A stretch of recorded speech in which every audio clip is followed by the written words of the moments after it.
Batman Umut Kervanı olarak geleneksel hale getirmiş olduğumuz bayramda yetim ve yoksul çocukları giydirme programlarımızdan birini daha bugün icra ediyoruz.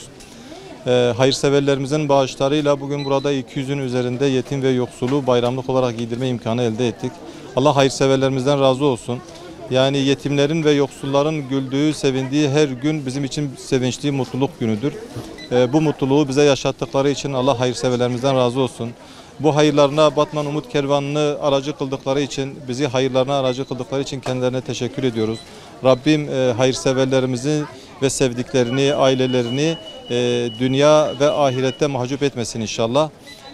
Bizler yılın 12 ayı yardım faaliyetlerimizi sürdürüyoruz. Biz Batman Umut Kervanı olarak önümüzde de bir kurban bayramı var.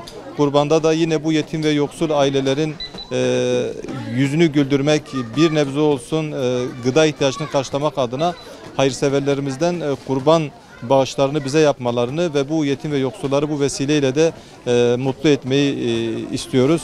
Hayırseverlerimizin bizi bu noktada yalnız bırakmayacaklarına olan inancımız tamamdır.